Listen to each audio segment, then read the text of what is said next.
জর্ডানের একটি সামরিক ঘাঁটিতে ইরানের ড্রোন ও ব্যালিস্টিক ক্ষেপণাস্ত্র হামলায় যুক্তরাষ্ট্রের 2 সেনা সদস্য নিহত হয়েছেন।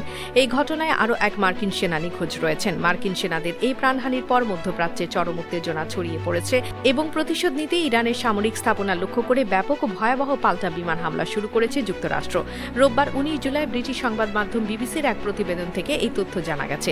মার্কিন সেন্ট্রাল কমান্ড সেন্টকম জানিয়েছে, মার্কিন সেনাদের উপর হামলার পর প্রেসিডেন্ট ডোনাল্ড ট্রাম্পের সরাসরি নির্দেশে শনিবার 18 জুলাই রাতে মার্কিন বাহিনী ইরানের বিরুদ্ধে এই ভয়াবহ বিমান হামলা চালায়। টানা অষ্টম রাতের মতো পরিচালিত এসব হামলার মূল উদ্দেশ্য ছিল জর্ডানে মার্কিন সেনাদের উপর হামলা চালানোর ইরানের শক্তিশালী Islamic revolutionary guard corps IRGC বাহিনীকে দ্রুত কঠোর শাস্তি দেয়া, একই সঙ্গে হরমুজ প্রণালীতে বাণিজ্যিক জাহাজ চলাচলের ক্ষেত্রে ইরানের হুমকি দেওয়ার সামরিক সক্ষমতাকে পুরোপুরি গুড়িয়ে দেয়া। সেন্টকমের তথ্য অনুযায়ী জর্ডানে শুক্রবার 17 জুলাই ইরানের ক্ষেপণাস্ত্র হামলার পর 4 জন মার্কিন সেনা সদস্যকে উন্নত চিকিৎসার জন্য জর্ডানের একটি হাসপাতালে নেওয়া হয়েছিল।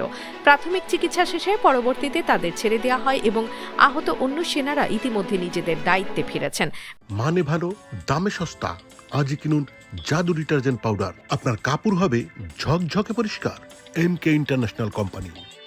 মার্কিন প্রতিরক্ষা মন্ত্রী পিট হেগসেথ সামাজিক যোগাযোগ মাধ্যম এক্সে সাবেক টুইটারে দেয়া এক পোস্টে লিখেছেন, ঈশ্বর তোমাদের মঙ্গল করুন বীরেরা, তোমাদের এই আত্মত্যাগ আমাদের সংকল্পকে আরো দৃঢ় করবে।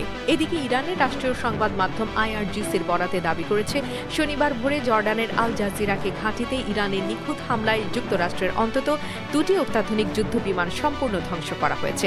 তবে বিবিসি এই দাবির বিষয়ে সেন্টকমের সঙ্গে যোগাযোগ করলেও মার্কিন সামরিক কর্তৃপক্ষ কোনো বিস্তারিত তথ্য দিতে বা মন্তব্য করতে রাজি হয়নি।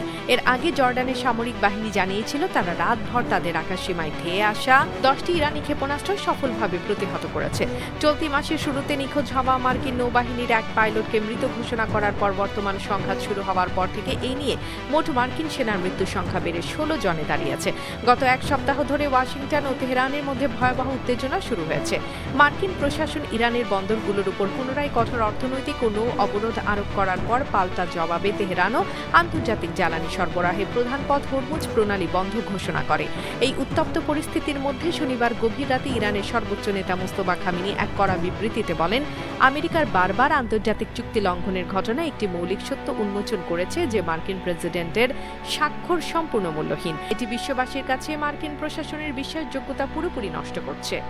মুক্তি টিভি নিউজ ডেস্ক। আপনারা দেখছেন আমেরিকা থেকে সম্প্রচারিত মুক্তি টিভি।